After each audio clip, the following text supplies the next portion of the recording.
2 weeks from today, on September 14th, the Diocese of Springfield will once again host its annual Pink Mass, which is held for those who have been affected by cancer in any way. A fundraising dinner known as the Celebration of Hope is to follow. Terry Haggerty, who is also on the committee that organizes this event, tells us now how a local woman's brain cancer battle has led to a greater appreciation for life.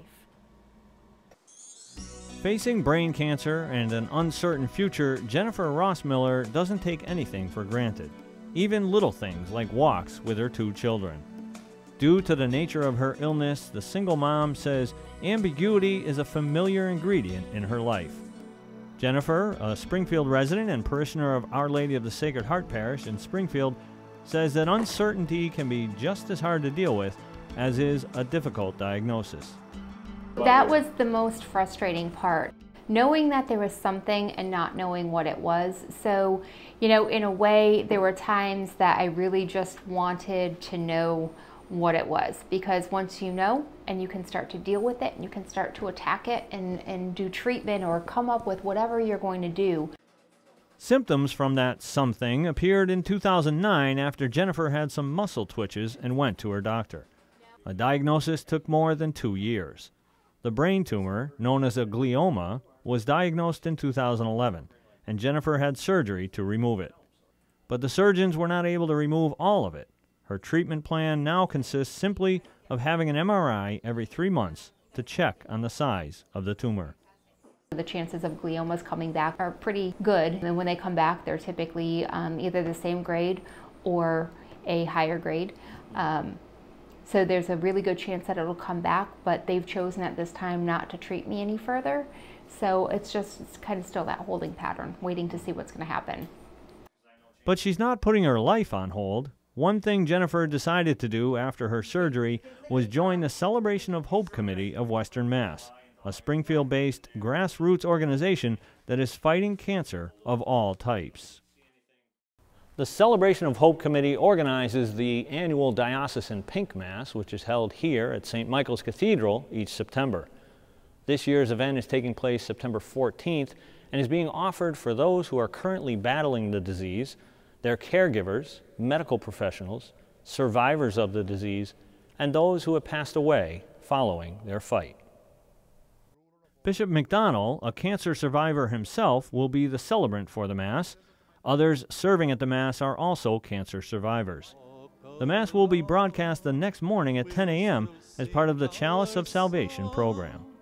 Hope is our light in the night. Even though there were some times that I didn't feel as faithful as I would have liked, being in the company of others who do have that faith and just others who are, wishing you well and who want the best for you and who have been on this path themselves, I think it's a tremendous amount of support that a lot of people need, that I need, and I'm really looking forward to attending this year. The Pink Mass is to be followed by a 6 p.m. fundraising dinner, also held in Springfield. Proceeds from the dinner are distributed exclusively to local cancer support agencies.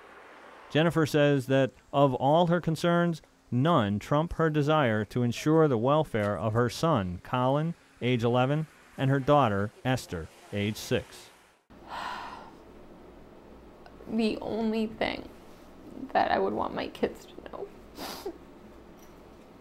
is how much they need me. That's it. Anything else, I want them to know that I'm proud of them and things like that. But if they know how much I love them, then they would know any of that. And that's really it. Jennifer says that disease is not the only reason to be so concerned. It doesn't have to be cancer that kills me. It doesn't have to be anything that, God forbid, anything happened to them. I mean, in the blink of an eye, any of us can be gone at any time. When asked about what her faith has meant to her in coping with her illness, Jennifer says that in this regard as well, things were somewhat uncertain. One of the things that faithful people tend to take comfort in is, you know, it's God's will, and this, you know, God is taking care of you, and you may not understand, but, you know, there's a reason for everything, and you kind of take comfort in that. When I actually personally received my diagnosis, all that went out the window. Jennifer believes that it is much easier to be faithful when you are looking at someone else's situation. What I really struggled with was just having faith and knowing that this was part of something and trusting in that. When I prayed, I didn't pray so much for recovery or things like that, but I prayed to have faith. And Jennifer says that the examples of others, attending the Pink Mass, and working on the Celebration of Hope Committee have all served to strengthen her faith. Reporting for Reel to Reel, this is Terry Hegarty. We wish Jennifer the very best with her ongoing challenges, and I'm sure that she can count on the prayers and well wishes from the people across the Diocese of Springfield.